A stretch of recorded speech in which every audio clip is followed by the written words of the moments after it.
ओम गण गणपते नमः। आज बुधवार को सुनिए बुधवार की कुछ पौराणिक कथाएं।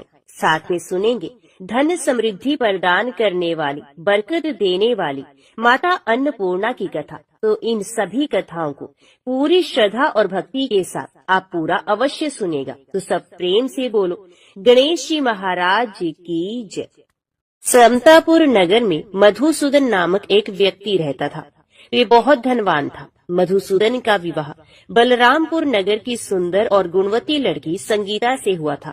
एक बार मधुसूदन अपनी पत्नी को लेने बुधवार के दिन बलरामपुर गया। मधुसूदन ने पत्नी के माता पिता से संगीता को विदा कराने के लिए कहा। माता पिता बोले, बेटा आज बुधवार है, बुधवार को किसी भी शुभ कार्य के लिए यात्रा नहीं करते। लेकिन मधुसूदन नहीं माना। उसने ऐसी शुभ अशुभ की बातों को नहीं मानने की बात कही। बहुत आग्रह करने पर संगीता के माता पिता ने विवश होकर दोनों को विदा कर दिया। दोनों ने बैलगाड़ी से यात्रा प्रारंभ की। 2 कोस की यात्रा के बाद उसकी गाड़ी का एक पहिया टूट गया। वहां से दोनों ने पैदल ही यात्रा शुरू की। रास्ते में संगीता को प्यास लगी। मधुसूदन उसे एक पेड़ के नीचे बैठाकर जल लेने के लिए चला गया। थोड़ी देर के बाद जब मधुसूदन कहीं से जल लेकर वापस आया तो वे बुरी तरह हैरान हो उठा, क्योंकि उसकी पत्नी के पास उसकी ही शक्ल सूरत का एक दूसरा व्यक्ति बैठा था। संगीता भी मधुसूदन को देखकर हैरान रह गई। वे दोनों में कोई अंतर नहीं कर पाए। मधुसूदन ने उस व्यक्ति से पूछा कि तुम कौन हो और मेरी पत्नी के पास क्यों बैठे हो? तो मधुसूदन की बात सुनकर उस व्यक्ति ने कहा, अरे भाई, ये मेरी पत्नी संगीता है। मैं अपनी पत्नी को ससुराल से विदा करके लाया हूँ। लेकिन तुम कौन हो जो मुझसे ऐसा प्रश्न कर रहे हो? मधुसूदन ने लगभग चीखते हुए कहा, तुम जरूर कोई चोर या ठग हो। ये मेरी पत्नी संगीता है। मैं इसे पेड़ के नीचे बैठाकर जल लेने गया था। इस पर उस व्यक्ति ने कहा, अरे भाई, झूठ तो तुम बोल रहे हो। संगीता को प्यास लगने पर जल लेने तो मैं गया था। मैंने तो जल लाकर अपनी पत्नी को पिला भी दिया है। अब तुम चुपचाप यहाँ से चलते बने, नहीं तो किसी सिपाही को बुलाकर तुम्हें पकड़वा दूंगा। दोनों एक दूसरे से लड़ने लगे। उन्हें लड़ते देख बहुत से लोग वहाँ एकत्रित हो गए। नगर के कुछ सिपाही भी वहाँ आ गए। सिपाही उन दोनों को पकड़कर राजा के पास ले गए। सारी कहानी सुनकर राजा भी कोई निर्णय नहीं कर पाया। संगीता भी उन दोनों में से अपने वास्तविक पति को पहचान नहीं पा रही थी। राजा ने दोनों को कारागार में डाल देने के लिए कहा। राजा के फैसले पर असली मधुसूदन भयभीत हो गया। तभी आकाशवाणी हुई, मधुसूदन, तूने संगीता के माता पिता की बात नहीं मानी और बुधवार के दिन अपनी पत्नी को ससुराल से ले आया। ये सब भगवान बुधदेव के प्रकोप से हो रहा है। मधुसूदन ने भगवान बुधदेव से प्रार्थना की कि हे भगवान बुधदेव, मुझे क्षमा कर दीजिए। मुझसे बहुत बड़ी गलती हुई है। भविष्य में अब कभी बुधवार के दिन यात्रा नहीं करूंगा और सदैव बुधवार को आपका व्रत किया करूंगा। मधुसूदन के प्रार्थना करने से भगवान बुधदेव ने उसे क्षमा कर दिया। तभी दूसरा व्यक्ति राजा के सामने से गायब हो गया। राजा और दूसरे लोग इस चमत्कार को देखकर हैरान हो गए। भगवान बुधदेव की इस अनुकंपा से राजा ने मधुसूदन और उसकी पत्नी को सम्मान पूर्वक विदा किया। कुछ दूर चलने पर रास्ते में उन्हें बैलगाड़ी मिल गई। बैलगाड़ी का टूटा हुआ पहिया भी जुड़ा हुआ था।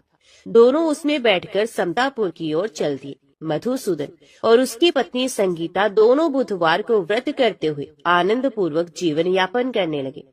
भगवान बुधदेव की अनुकंपा से उनके घर में धन संपत्ति की वर्षा होने लगी। जल्दी ही उनके जीवन में खुशियां ही खुशियां भर गई। बुधवार का व्रत करने से स्त्री पुरुषों के जीवन में सभी मंगल कामनाएं पूरी होती हैं और व्रत करने वाले को बुधवार के दिन किसी आवश्यक काम से यात्रा करने पर कोई कष्ट भी नहीं होता। प्रेम से बोलो गणपति भगवान की जय। बहुत समय पहले की बात है। एक गांव में एक भाई और बहन रहते थे। भाई बहुत गरीब था पर उसकी बहन पैसे वाली थी। जब बहन की ननद का विवाह था तब बहन ने ना तो अपने भाई को विवाह में आने का निमंत्रण दिया और ना ही कोई चिट्ठी भेजी। भाई को बाहर वालों से पता चला कि उसकी बहन की ननद का विवाह है। भाई ने अपने गांव वालों को बताया। तब गांव वालों ने अपनी बहन से चुनरी, बिछिया और साड़ी जैसा जिनसे जो बन पड़ा कन्या के लिए दे दिया। भाई सारा सामान लेकर बहन के गांव पहुंचा। बहन के घर जाने पर बहन की देवरानी बोली, भाभी जी आपके भाई आए हैं। तो बहन ने पूछा, कैसे आए हैं और क्या पहना है? तब देवरानी ने कहा, पैदल आए हैं और फटी पगड़ी फटी धोती पहने हैं। तो बहन बोली, मेरे ससुर हवेली के सामने दुकान में बैठे हैं, मुझे शर्म आती है। भाई को बोलो पीछे के दरवाजे से आए। भाई के आते ही बहन ने भाई को एक कमरे में बंद कर बाहर से ताला लगा दिया। एक तरफ लड़की का विवाह हो रहा था, गाजे बाजे बज रहे थे, अतिथियों को भोजन कराया जा रहा था, और दूसरी तरफ भाई को कोई भी पानी तक पूछने वाला नहीं था। तभी भांजे की बहू को दया आई और उसने दरवाजा खोल दिया।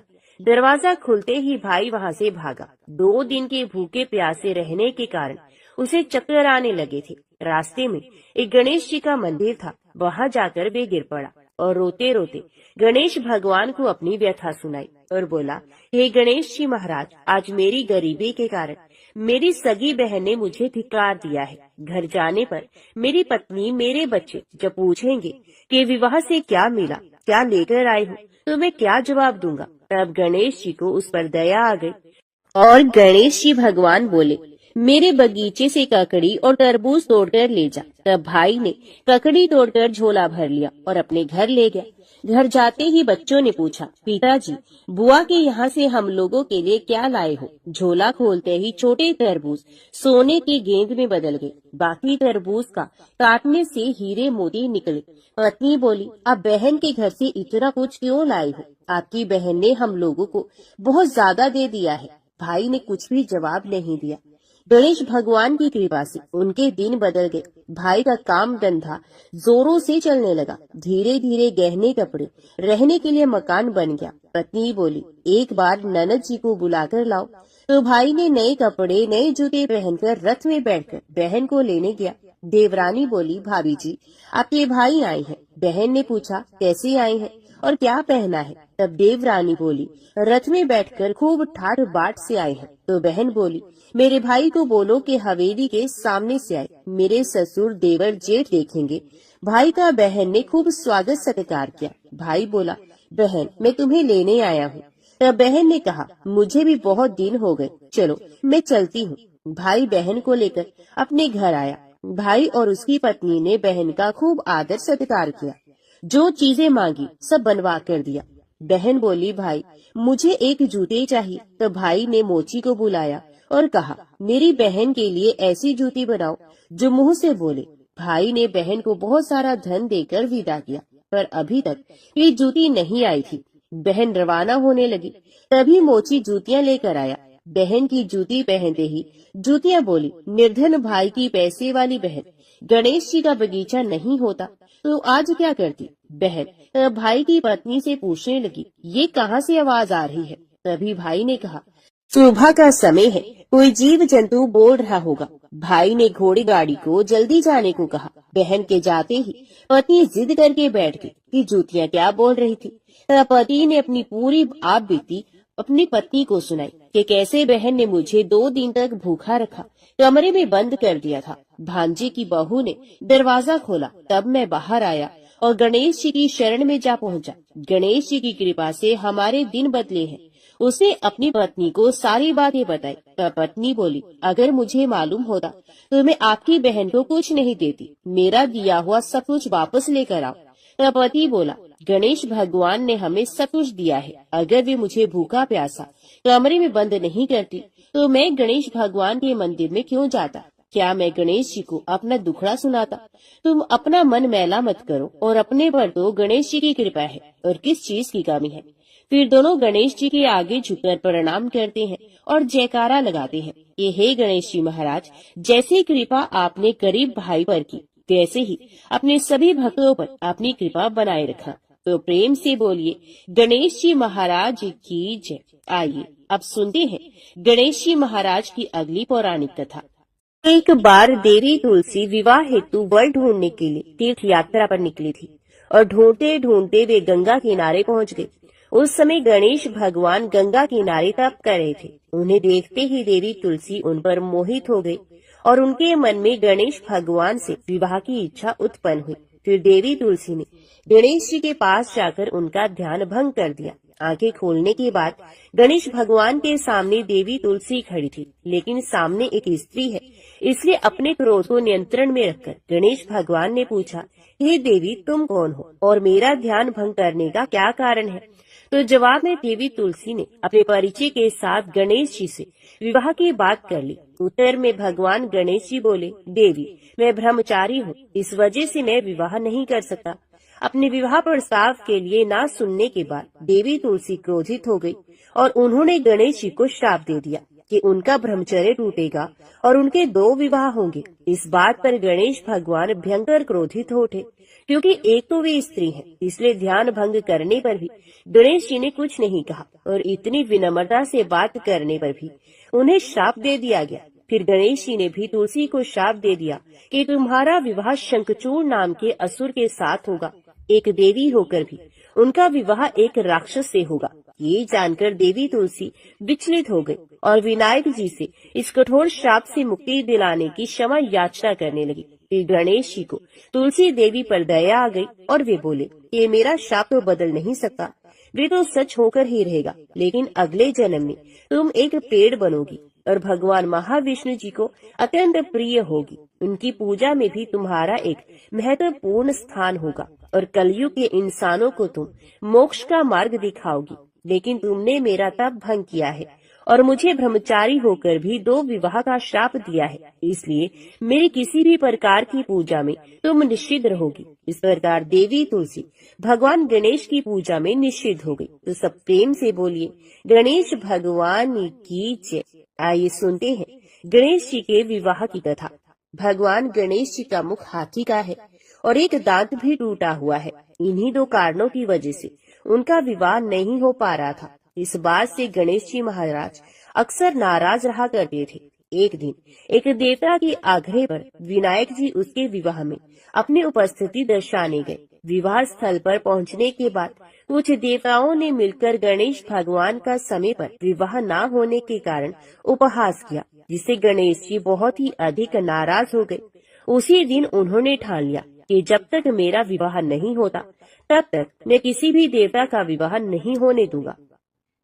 गणेश भगवान के पास विवाह और अन्य संदेश लाने का काम उनके प्रिय वाहन मूषिक राज करते थे। मूषिक राज जब भी किसी देवता के विवाह का समाचार लाते, तब गणेश जी उसे आदेश देते और मूषिक राज अपनी सेना के साथ जाकर उस विवाह के मंडप को गिराकर तहस नहस कर देते और बारातियों को भी भगा देते। इस तरह गणेश जी और मूषिक राज की मिली भक्त की वजह से किसी भी देवता का विवाह नहीं हो पा रहा था। गणपति जी के व्यवहार से तंग आकर सभी देवी देवता भगवान शिव और माता पार्वती के पास पहुंच गए और इस विराट समस्या का समाधान मांगने लगे। भगवान शिव और माता पार्वती ने कहा कि इसका हल तो आपको केवल ब्रह्मदेव जी के पास ही मिल सकता है, कृपया करके अब ब्रह्मलोक को जाएं। तब माता पार्वती और महादेव जी को प्रणाम करके सभी देवी देवता ब्रह्मा जी के पास प्रकट हुए। देवताओं की समस्या को ठीक से सुनने के बाद ब्रह्मा जी ने अपनी योग शक्ति से 2 कन्याओं का निर्माण किया। कन्याओं का नाम था रिद्धि और सिद्धि। वे दोनों ब्रह्मा जी की मानस पुत्रियां थी। उन्हें लेकर ब्रह्मा जी गणेश महाराज के पास गए और उनसे अपनी पुत्रियों को ज्ञान एवं शिक्षा प्रदान करने का निवेदन करने लगे। ब्रह्मा जी का मान रखने के लिए एक दंत भगवान ने रिद्धि और सिद्धि को शिक्षा देना आरंभ किया और फिर उस दिन के बाद जब भी मूषिक राज किसी विवाह की खबर लेकर आते हैं, उस वक्त रिद्धि और सिद्धि गणेश जी को अपनी बातों में उलझाकर रखती हैं। इस तरह गणेश जी का ध्यान किसी और विषय पर रहता और दूसरी तरफ देवताओं का विवाह संपन्न हो जाता। एक दिन बुद्धि के देवता भगवान गणेश जी को ये बात समझ में आ गई, लेकिन उनके क्रोध में आने से पहले ही ब्रह्मदेव अपनी दोनों पुत्रों के साथ वहां पर प्रकट हो गए। रिद्धि और सिद्धि को सामने देखते ही गणेश जी का क्रोध बढ़ने लगा, किंतु विनायक जी के मुख से कोई भी शब्द निकलने के पहले ही भगवान ब्रह्मदेव ने कहा कि हे गणेश जी, आपने स्वयं ही मेरी पुत्रियों को शिक्षा दी है और अब मुझे इन दोनों की विवाह योग्य कोई वर नहीं मिल रहा। मेरी आपसे विनती है कि आप ही रिद्धि और सिद्धि से विवाह करके मुझे धन्य कीजिए। परमपिता ब्रह्मा जी की शांत वाणी को सुनकर गणेश जी का क्रोध शांत हो गया और वे उस विवाह प्रस्ताव के लिए हंसी खुशी राजी हो गए। विवाह के बाद अपनी दोनों पत्नियों से उन्हें 2 पुत्र प्राप्त हुए, जिनका नाम रखा गया शुभ और लाभ। तो सब प्रेम से बोलिए भगवान गणेश जी की जय। आइए अब सुनते हैं गणेश जी की पूजा पाठ में सुनी जाने वाली पौराणिक कथा। एक गांव में 2 माँ बेटी थी। बेटी माँ से बोली, गांव से सब लोग गणेश मेला देखने जा रहे हैं, मैं भी मेले में जाऊंगी। तो माँ बोली, वहाँ पर बहुत भीड़ होगी, कहीं गिर पड़ गई तो चोट लग जाएगी। बेटी ने माँ की बात नहीं मानी, तो माँ ने बेटी को 2 लड्डू और घंटी में पानी देकर कहा, एक लड्डू तो गणेश जी को खिलाकर पानी मिला देना, दूसरा लड्डू तुम खाकर बचा हुआ पानी पी लेना। बेटी मेले में चली गई। मेला समाप्त होने पर सभी गांववासी वापस आ गए, परंतु उसकी बेटी नहीं आई। वे गणेश जी के पास बैठी रही। एक लड्डू पानी गणेश जी तुम्हें, एक लड्डू पानी मुझे, इस तरह कहते हुए पूरी रात बीत गई। गणेश जी ने सोचा कि यदि आज मैं लड्डू खाकर पानी नहीं पीऊंगा तो ये अपने घर नहीं जाएगी। इसलिए गणेश जी लड़के का रूप बनाकर आए, बेटी से एक लड्डू लेकर खाया और पानी पिया और कुछ कहा, कुछ मांगो। लड़की ने मन में सोचा, क्या मांगू? अन्न मांगू, धन मांगू, महल मांगू, सुहाग मांगू, खेत मांगू, बैल मांगू, बस इतना ही मांग लेती हूँ। गणेश जी उसके मन की बात जानकर बोले, अब अपने घर जाओ, जो तुमने मन में सोचा है वे सब तुझे मिल जाएगा। लड़की घर पहुंची तो माँ ने पूछा, इतनी देर कैसे हो गई? लड़की ने कहा, आपके कहे अनुसार मैं गणेश जी को लड्डू खिलाकर पानी पिलाकर आई हूँ। देखते ही देखते जो कुछ बेटी ने मन में सोचा था वे सब कुछ उनके घर में हो गया। हे गणेश जी महाराज, जैसे आप उन माँ बेटी पर बरसे वैसे ही कहते सुनते हर किसी पर बरसो। तो बोलो गणेश भगवान की जय। एक बुढ़िया माई रोज मिट्टी के गणेश जी की पूजा करती थी। बेचारी बुढ़िया के बनाए गणेश जी रोज गल जाते थे। उसके घर के सामने एक सेठ जी का मकान बन रहा था। बुढ़िया माई सेठ जी के मकान पर जाकर मकान बनाने वाले कारीगर से बोली, भाई मेरे मिट्टी के बनाए गणेश जी रोज गल जाते हैं, आप मेरी पूजा के लिए पत्थर से एक गणेश जी बना दो, आपकी बड़ी कृपा होगी। मकान बनाने वाला कारीगर बोला, माई जितनी देर में तुम्हारे लिए गणेश जी बनाएंगे उतनी देर में तो सेठ जी की दीवार पूरी कर देंगे। बुढ़िया ये सुनकर दुखी मन से अपने घर वापस आ गई। दीवार पूरी करते करते शाम हो गई, परंतु दीवार बनने से पहले ही टेढ़ी हो जाती। शाम को सेठ जी आए और पूछा कि आज कुछ काम नहीं किया। तब मकान बनाने वाला कारीगर ने बुढ़िया वाली बात बताई। तब सेठ जी ने बुढ़िया माई से जाकर कहा, माई तुम हमारी दीवार सीधी कर दो तो हम तुम्हें सोने के गणेश जी बनवा देंगे। गणेश जी ने ये सुनते ही सेठ जी की दीवार सीधी कर दी। सेठ जी ने बुढ़िया माई को पूजा के लिए सोने के गणेश जी बनवा कर दिए। गणेश जी को पाकर बुढ़िया माई बहुत प्रसन्न हुई। हे विनायक जी महाराज, जैसे सेठ जी की दीवार सीधी करी वैसे ही कहते सुनते हमारे भी सभी कार्य सीधे करना। तो बोलो गणपति महाराज की जय। एक बार गणेश जी ने पृथ्वी के मनुष्यों की परीक्षा लेने का विचार किया। वे अपना रूप बदलकर पृथ्वी पर भ्रमण करने लगे। उन्होंने एक बालक का रूप बना लिया। एक हाथ में एक चम्मच में दूध ले लिया और दूसरे हाथ में एक चुटकी चावल ले लिया और गली गली घूमने लगे। साथ ही साथ आवाज लगाते चल रहे थे, कोई मेरे लिए खीर बना दे, कोई मेरे लिए खीर बना दे। कोई भी उन पर ध्यान नहीं दे रहा था, बल्कि लोग उन पर हंस रहे थे। वे लगातार एक गांव के बाद दूसरे गांव इसी तरह चक्कर लगाते हुए पुकारते रहे, पर कोई खीर बनाने के लिए तैयार नहीं हुआ। सुबह से शाम हो गई। गणेश जी लगातार घूमते रहे। एक बुढ़िया थी, शाम के वक्त अपनी झोपड़ी के बाहर बैठी हुई थी। तभी गणेश जी वहां से पुकारते हुए निकले कि कोई मेरे लिए खीर बना दे, कोई मेरे लिए खीर बना दे। बुढ़िया बहुत कोमल हृदय वाली स्त्री थी। उसने कहा, बेटा मैं तेरी खीर बना देती हूँ। गणेश जी ने कहा, माई अपने घर में से दूध और चावल लेने के लिए बर्तन ले आओ। बुढ़िया एक कटोरी लेकर जब झोपड़ी से बाहर आई तो गणेश जी ने कहा, अपने घर का सबसे बड़ा बर्तन लेकर आओ। बुढ़िया को थोड़ी झुंझुलाहट हुई, पर उसने कहा, चलो बच्चे का मन रख लेती हूँ। और अंदर जाकर वे अपने घर से सबसे बड़ा पतीला लेकर बाहर आई। गणेश जी ने चम्मच में से दूध पतीले में उड़ेलना शुरू कर दिया। तब बुढ़िया के आश्चर्य की सीमा न रही जब उसने देखा दूध से पूरा पतीला भर गया है।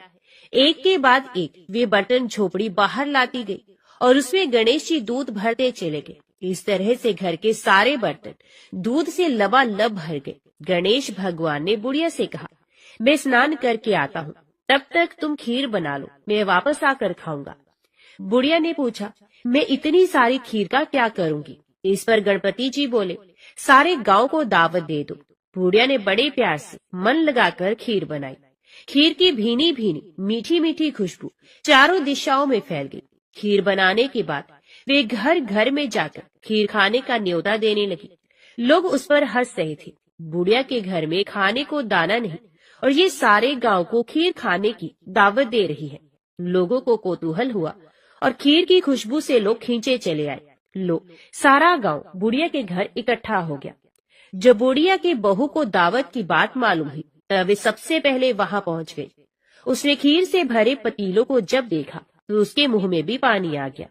उसे बड़ी जोर से भूख लगी हुई थी। उसने एक कटोरी में खीर निकाली और दरवाजे के पीछे बैठकर खाने की तैयारी करने लगी। इसी बीच एक छींटा गिर गया और गणपति जी को भोग लग गया और वो प्रसन्न हो गए। अब पूरे गांव को खाने की दावत देकर बुढ़िया वापस अपने घर आई तो उसने देखा बालक वापस आ गया था। बुढ़िया ने कहा, बेटा खीर तैयार है, भोग लगा लो। गणपति जी बोले, माँ भोग तो लग चुका है, मेरा पेट पूरी तरह से भर गया है, मैं तृप्त हूँ, अब तू खा, अपने परिवार और गांव वालों को भी खिला। बुढ़िया ने कहा, ये तो बहुत ज्यादा है, सबका पेट भर जाएगा, इसके बाद भी ये बच जाएगी, उस बची खीर का मैं क्या करूँगी?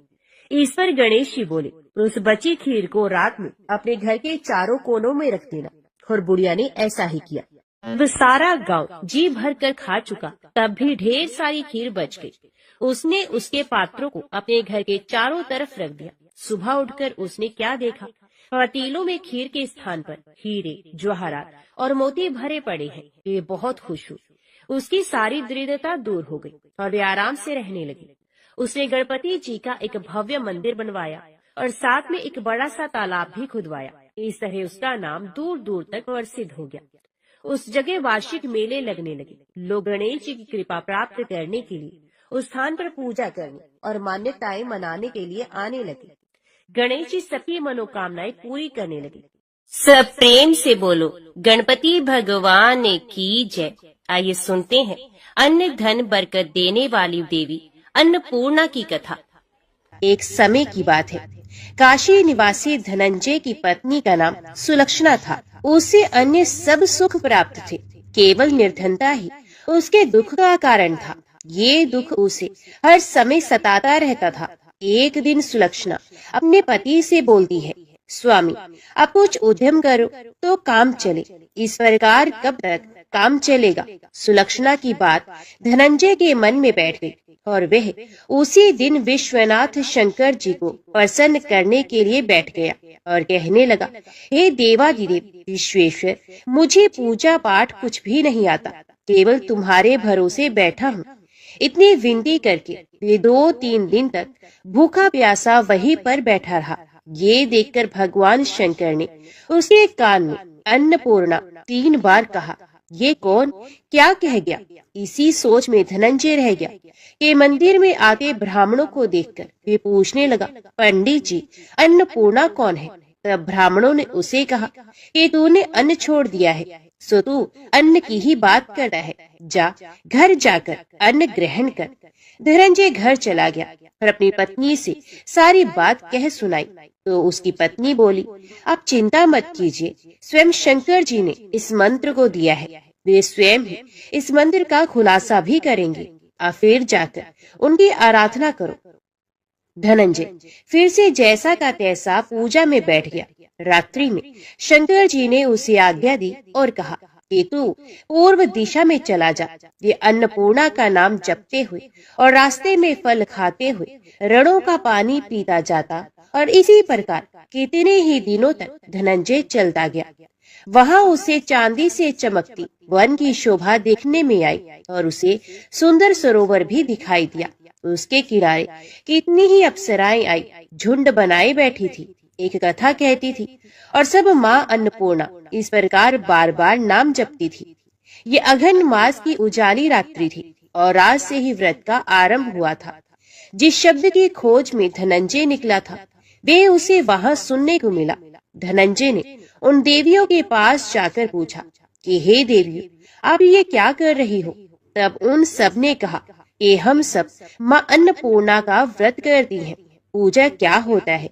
ये किसी ने किया है? इसे कब किया जाता है? कैसे किया जाता है? और इसकी विधि क्या है? मुझे भी कहो। तो वे कहने लगी, इस व्रत को हर कोई कर सकता है। 21 दिन के लिए 21 गांठ का सूत लेना चाहिए। 21 दिन अगर ना बने तो एक दिन उपवास करें। ये भी ना बने तो केवल कथा सुनकर प्रसाद ग्रहण करना चाहिए। निराहार रहकर कथा को सुने तथा सुनाने वाला अगर कोई भी ना मिले तो पीपल के पत्तों को रखकर, सुपारी या घृत कुमारी को सामने रखकर, दीपक को साक्षी करके, सूर्य, गाय, तुलसी या महादेव को बिना कथा सुने मुख में दाना ना डाले। यदि भूल से कुछ पड़ भी जाए तो एक दिन फिर से उपवास कर ले। व्रत के दिन बिल्कुल भी क्रोध न करे और झूठ भी ना बोले। धनंजय बोला, इस व्रत के करने से क्या होगा? तो वे कहने लगी, इसके करने से अंधों को नेत्र मिलती हैं, लोलों को हाथ मिलती हैं, निर्धन के घर धन आता है, बांझ को संतान मिलती है, मूर्ख को बुद्धि मिलती है। तो जिस कामना से व्रत किया जाए माँ उसकी इच्छा को पूर्ण करती है। वे कहने लगा, बहनों, मेरे घर भी धन नहीं है, विद्या नहीं है, कुछ भी नहीं है, तो दुखिया ब्राह्मण हूँ, मुझे इस व्रत का सूत दोगी? तब उन्होंने कहा, हाँ भाई, तेरा कल्याण हो, मैं तुझे सूत दे देती हूँ। इस व्रत का सूत्र लेकर धनंजय ने व्रत किया। व्रत पूरा भी हुआ। तभी सरोवर में से 21 खंड की स्वर्ण सीढ़ी हीरा मोती जड़ी हुई प्रकट हुई। धनंजय जय माँ अन्नपूर्णा, जय अन्नपूर्णा माँ कहता जाता। इस प्रकार वे कितनी ही सीढ़ियां उतर गया तो देखा कि करोड़ों सूर्यों से प्रकाशमान अन्नपूर्णा माता का मंदिर है। उसके सामने स्वर्ण सिंहासन पर माता अन्नपूर्णा विराजमान है और उनके सामने भिक्षा हेतु भगवान शंकर खड़े हैं। देवांगनाएं चवल डुला रही हैं, इतनी ही हथियार बांधे पहरा दे रही हैं। धनंजय दौड़कर जगदम्बा माँ के चरणों में गिर गया। देवी उसके मन का कलेश जान गई और धनंजय कहने लगा, माता आप तो अंतर्यामी हो, आपको अपनी दशा में क्या बताऊं? माता बोली, मेरा व्रत किया है, जा, संसार तेरा सत्कार करेगा। माता ने धनंजय की जीवा पर बीज मंत्र लिख दिया। अब उसके रोम रोम में विद्या प्रकट हो गई। माँ का वरदान लेकर धनंजय घर आया। सुलक्षणा से सभी बातें कह सुनाई। माता जी की कृपा से उसके घर में संपत्ति आने लगी। छोटा सा घर बहुत बड़ा बन गया और उसके घर अनेक सगे संबंधियों ने आकर उसकी बड़ाई भी की और उससे कहा कि इतना धन और इतना बड़ा घर होने पर अगर संतान नहीं है तो इस कमाई का भोग कौन करेगा? सुलक्षणा से संतान नहीं है, इसलिए तो दूसरा विवाह कर लो। अनिच्छा होते हुए भी धनंजय को दूसरा विवाह करना पड़ा और सती सुलक्षणा को सोच का दुख उठाना पड़ा। इस प्रकार दिन बीतते गए। फिर नए बंधन से बंधे पति से सुलक्षणा ने कहलवाया कि हम व्रत के प्रभाव से सुखी हुए हैं, इस कारण ये व्रत छोड़ना नहीं चाहिए। ये माता जी का प्रताप है जो हम इतने संपन्न और सुखी हुए हैं। सुलक्षणा की बात को सुनकर धनंजय उसके यहाँ आया और ये व्रत में बैठ गया।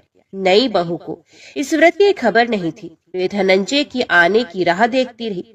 अब जब नई बहू को इस बात की खबर पड़ी तो उसके मन में ईर्ष्या की ज्वाला दहक पड़ी और वे सुलोचना के घर पहुंची।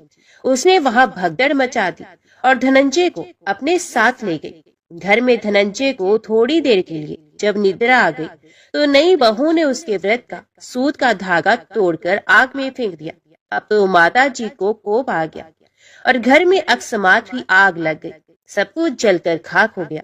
सुलक्षणा जान गई और पति को फिर अपने घर ले आई। इस बात पर नई बहू रूठकर अपने पिता के घर चली गई।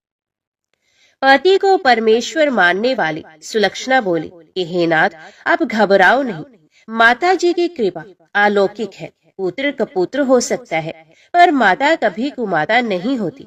अब आप श्रद्धा और भक्ति से आराधना शुरू करो, वे हमारा कल्याण करेंगी। धनंजय फिर माता के पीछे पड़ गया और वे सरोवर सीढ़ी प्रकट हुई, उसमें वे माँ अन्नपूर्णा कहकर उतर गया। वहां जाकर वे माता जी के चरणों में वंदन और रुदन करने लगा।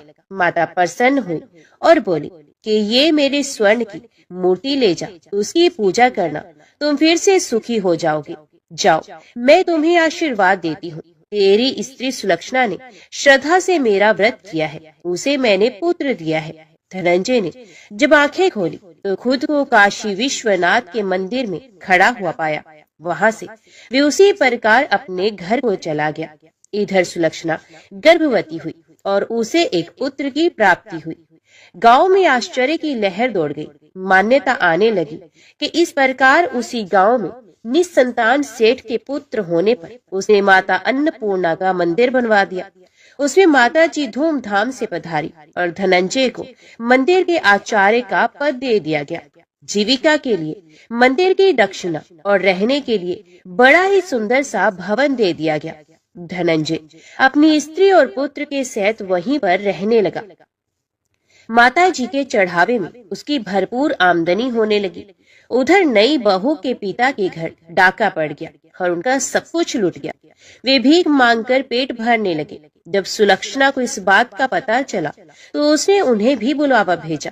फिर सुलक्षणा ने उनको एक अलग घर में रख लिया और उनके अन्न और वस्त्र का प्रबंध भी कर दिया। धनंजय, सुलक्षणा और उसका पुत्र माता जी की कृपा से आनंद से रहने लगे। माता जी ने जैसे उनके भंडारे भरे वैसे ही सबके भंडार भरे तो सब प्रेम से बोले, माँ अन्नपूर्णा की जय। आइए अब सुनते हैं धन समृद्धि प्रदान करने वाली, घर में बरकत लाने वाली माता अन्नपूर्णा की बड़ी ही दुर्लभ कथा। इस कथा को श्रद्धा और भक्ति के साथ पूरा अवश्य सुनिए। तो प्राचीन काल की बात है। पुरुषोत्तमपुर नामक गांव में एक बहुत धर्मात्मा सेठ जी रहा करते थे।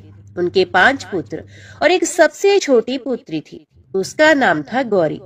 सेठ जी का भरा पूरा परिवार था। सेठ जी ने अपने सभी 5 पुत्रों का विवाह कर दिया था और जब छोटी बेटी गौरी विवाह के योग्य हुई तो उन्होंने उसका विवाह एक दूसरे नगर के अपने ही समान धनी परिवार में कर दिया। अब सेठ जी की पुत्री गौरी दुल्हन बनकर जिस घर में गई वहाँ उसका पति अपने माता पिता का इकलौता पुत्र था।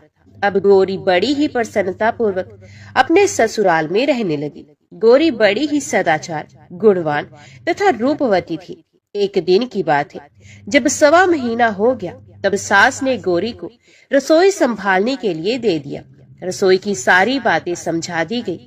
गौरी अपनी सासू माओ के पांव छूकर रसोई में प्रवेश करती है। तब सास ने कहा, बहू रोज सुबह जल्दी उठकर पूजा पाठ करके रसोई में प्रवेश करना, फिर खाना बनाना। रोटी बनाते समय मैं पहली रोटी गाय को और अंतिम रोटी कुत्ते की बनाती हूँ, मत भूलना। इस प्रकार सास ने गौरी को सब कुछ समझा दिया। गौरी 4 लोगों के लिए खाना बनाती है और खाना बनाकर अपने पूरे परिवार को खिलाती है। जब अंत में खुद खाने के लिए बैठती है तब वे देखती है कि उसके लिए तो रोटी बची ही नहीं। वे चावल, दाल और सब्जी खाकर पानी पी लेती है। अब जब शाम होती है तब गौरी ने सुबह से ज्यादा आटा लगाया और रोटी सब्जी बनाकर रख दी। जब रात्रि में सब लोग खा लेते हैं तो फिर से जब गौरी खाने के लिए बैठी, रोटी का डब्बा खोलती है तो उसमें एक भी रोटी नहीं थी। ये देखकर उसे बड़ा ही आश्चर्य होता है कि उसने तो सुबह से भी ज्यादा आटा लगाया था लेकिन रोटियां बची ही नहीं। अब वे सिर्फ सब्जी खाकर पानी पीकर सो जाती है। अगले दिन फिर उसे कल से 2 गुना ज्यादा आटा लगाया और रोटियां बनाई, लेकिन फिर से उसे रोटी नहीं मिली। सभी रोटियां खत्म हो गई थी। अब उस दिन भी आधे पेट खाना खाकर ही उसे रहना पड़ा। इसी प्रकार गौरी चाहे जितना भी आटा लगाती, रोटियां उससे मिलती ही नहीं। ये हर रोज का काम हो गया था और वे सोचने लगी, आखिर कौन नहीं चाहता कि मैं रोटियां ना खाऊं और मैं पेट ना भरूं। गौरी इस आस में आटा ज्यादा लगाती कि किसी न किसी दिन तो उसे रोटियां अवश्य मिलेंगी, किंतु ऐसा हुआ ही नहीं। ऐसा करते करते ये बहुत कमजोर, दुबली पतली हो गई थी। तो दोस्तों, ऐसे ही एक दिन की बात है। जब गौरी रसोई में सब्जियां काट रही थी तो गलती से चाकू से उसका हाथ कट जाता है और वे रोटियां नहीं बना पाती। तो उसकी सासू माँ ने कहा, बहू रहने दो, आज मैं रोटियां बना देती हूँ। तो गौरी ने कहा, नहीं सासू माँ, आप आटा लगा दीजिए, मैं रोटियां बना दूंगी। तो दोस्तों, उस दिन सासू माँ ने आटा लगाया और फिर बहू को दिया। बहू रोटियां बनाकर रख देती है। घर के सभी सदस्य रात के समय जब खाना खाने लगते हैं, सब लोग जब खाना खा लेते हैं, तब बारी आती है गौरी की। तो वे बहुत दुखी मन से खाना खाने बैठ जाती है। वे सोचती है, आज तो सासू माँ ने आटा गूंथा है, वे भी बहुत कम, आज तो मेरे लिए रोटियां बची ही नहीं होंगी। ये सोचकर बहू मन ही मन बहुत दुखी होती है।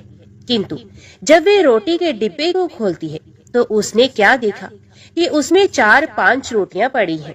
ये देखकर बहू बहुत खुश हो जाती है।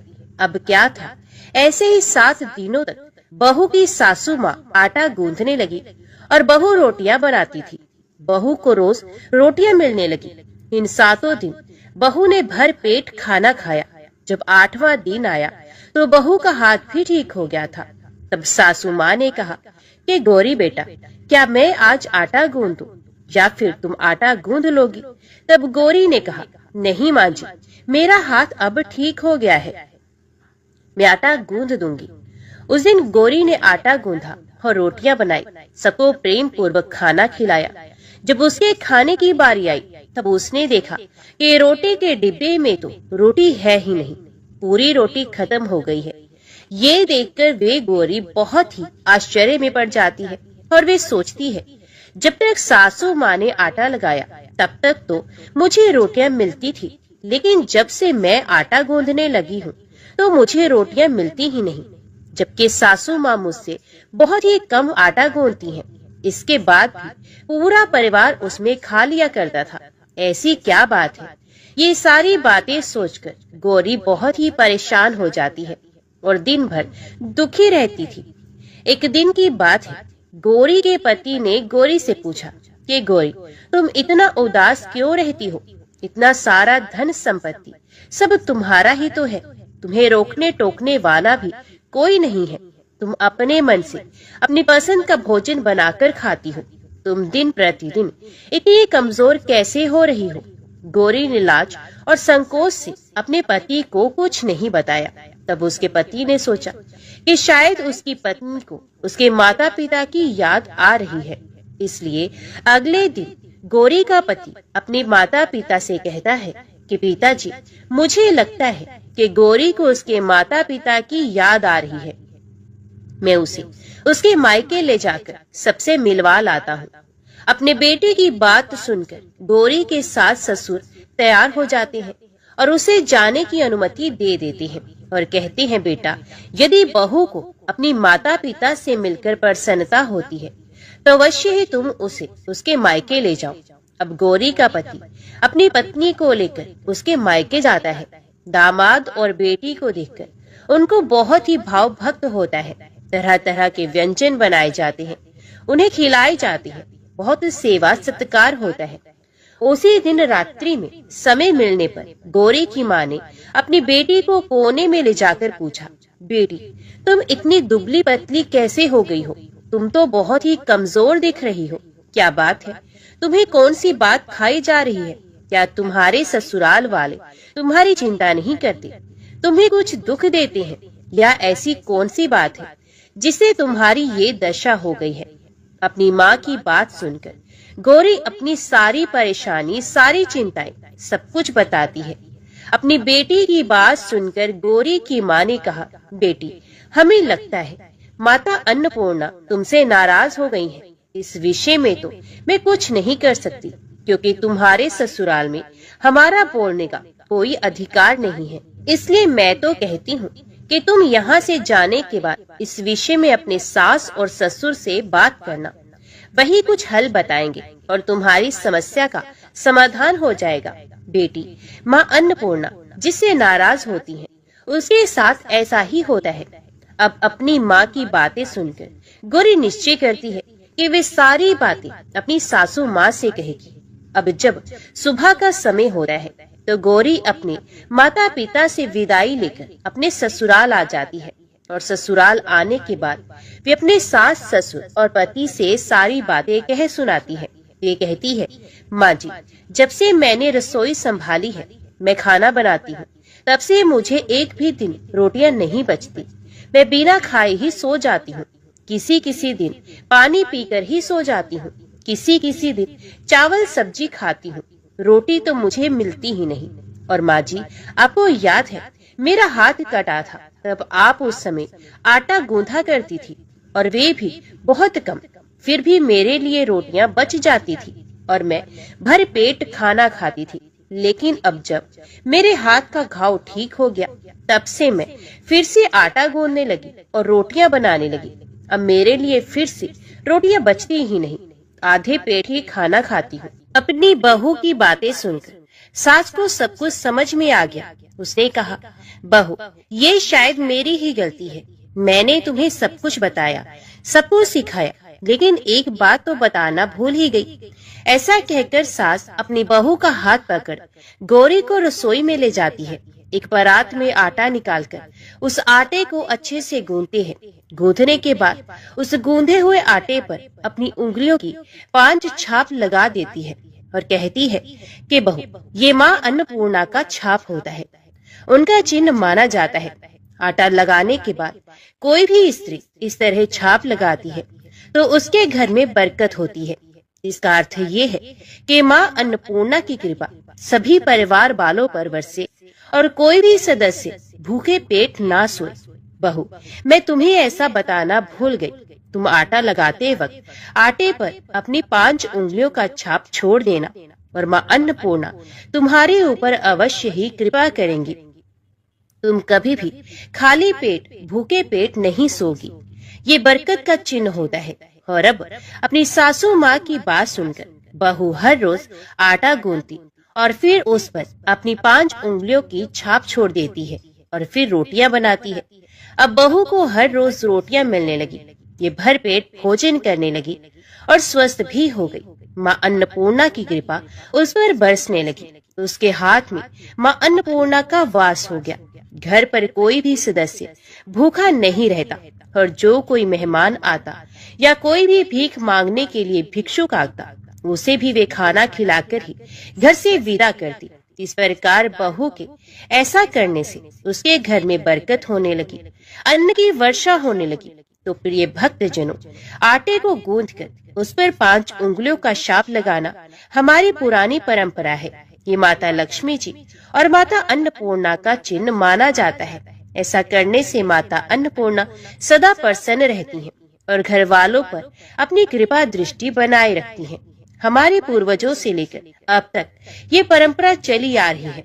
सभी माताएं, सभी बहनें अपनी 5 उंगलियों की छाप आटे पर अवश्य ही लगाती हैं और माँ अन्नपूर्णा से प्रार्थना करती हैं कि सबका पेट भरना, सबका कल्याण करना और घर में अन्न धन की वर्षा करना। तो सब प्रेम से बोलिए, माता अन्नपूर्णा की जय।